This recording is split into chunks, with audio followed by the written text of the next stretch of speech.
Doctor Radhakrishna நகர் சட்டமன்ற இடைத்தேர்தல் பிரச்சாரத்தின் போது மறைந்த மாண்புமிகு முதலமைச்சர் அம்மாவின் புகழுக்கு களங்கம் ஏற்படுத்தும் வகையில் அம்மாவின் சவப்பெட்டி மாதிரியை வைத்து தரம் தாழ்ந்த வகையில் வாக்கு கேட்கும் ஓ பன்னீர்செல்வம் அணியினருக்கு பொதுமக்கள் உள்ளிட்ட பல்வேறு தரப்பினரும் கடும் கண்டனம் தெரிவித்துள்ளனர்.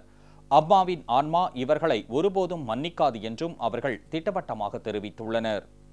ஓபிஎஸ் அவர்கள் அம்மாவோட சவப்பெட்டியை வச்சு இந்த மாதிரி ஓட்டு சேகரிச்சிட்ருக்குறாங்க. அது அம்மாவை ரொம்ப இழிவுபடுத்துகிற மாதிரி இருக்குது. அம்மாவுடைய சவப்பெட்டியை வைத்து இன்னைக்கு ஓட்டு கேட்கிறார் என்றால் கீழ்த்தரமான செயலாக இருக்கிறது.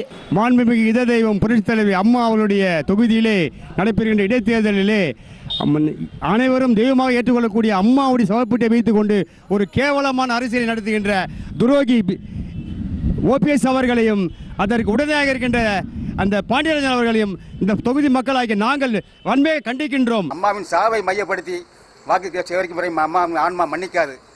ஒருபோதும் அதிமுக தொண்டர்கள் அவரை ஏற்றுக்கொள்ள மாட்டார்கள். இது கடுமையாக தேர்தல் ஆணையம் நடவடிக்கை எடுக்க வேண்டும். மாண்புமிகு இதய தெய்வம் புரட்சித் தலைவி அம்மா அவர்களின் சவப்பெட்டியை வைத்துக் கொண்டும் தேசிய கொடியை அவமானப்படுத்திக் கொண்டும் இந்த மாதிரி இழிவான மலிவான அரசியலை ஓபிஎஸ் ஆதரவாளர்கள் செய்து கொண்டிருக்கிறார்கள்.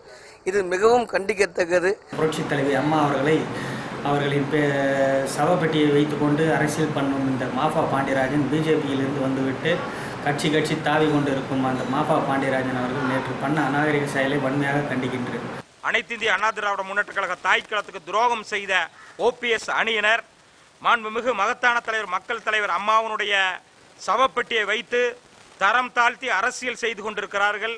இதை வன்மையாக கண்டிக்கிறோம். இந்த இன துரோகி ஓபிஎஸ் அவர்கள் அம்மாவின் சாவை மரணத்தை சவப்பெட்டியாக எடுத்துக்கொண்டு இன்று ஓட்டு கேட்டு வந்து கொண்டிருக்கிறார்கள்.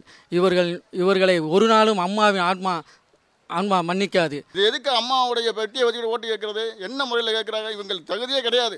எலெக்ஷன் கமிஷன் என்ன செய்கிறாங்க? இதை பார்த்துக்க இருக்காங்களா? அப்போ எல்லாத்தையும் கேள்வி பண்ணுற மாதிரியா?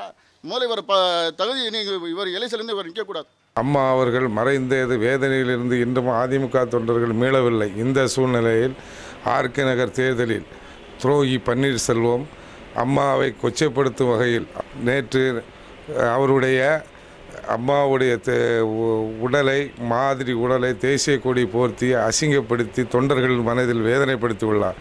தேர்தல் கமிஷன் உடனே இவரை கைது செய்து நடவடிக்கை எடுக்க வேண்டும். ஆர்கே நகர் இடைத்தேர்தலுக்கு தேர்தல் பிரச்சாரத்தில் ஓ பன்னீர்செல்வம் அணியினர் ரொம்ப ஒரு மோசமான பிரச்சாரத்தை கையில் எடுத்திருக்காங்க. நான் இதுவரைக்கும் எனக்கு ஒரு 50 வயசு தாண்ட போகுதுங்க. ஆனால் இப்படி ஒரு கேவலமான ஒரு பிரச்சாரத்தை நான் பார்க்கல. அதுவும் தமிழ்நாட்டில் இவ்வளோ அசிங்கமாக தேர்தல் பிரச்சாரம் ஓபிஎஸ் பண்ணுறாருன்னு சொன்னால் இவர் ஒரு தரங்கிட்ட மனிதர். அம்மாவின் மரணத்தை மிகவும் கொச்சைப்படுத்தி ஒரு கீழ்த்தரமான ஒரு அரசியலை இன்றைக்கு ஓபிஎஸ் அணியினர் செய்து கொண்டிருக்கின்றார்கள். சவப்பெட்டியை வைத்து அரசியல் செய்தவர்கள் யாருமே அரசியலில் நிலைத்ததாக சரித்திரம் கிடையாது. இன்றைக்கு ஓபிஎஸ் அணியினர் அவருடைய இந்த கீழ்த்தர அரசியலை அதிமுக தொண்டர்களும் பொதுமக்களும் நாங்கள் ஏற்றுக்கொள்ளவில்லை. இதை நாங்கள் வன்மையாக கண்டிக்கின்றோம்.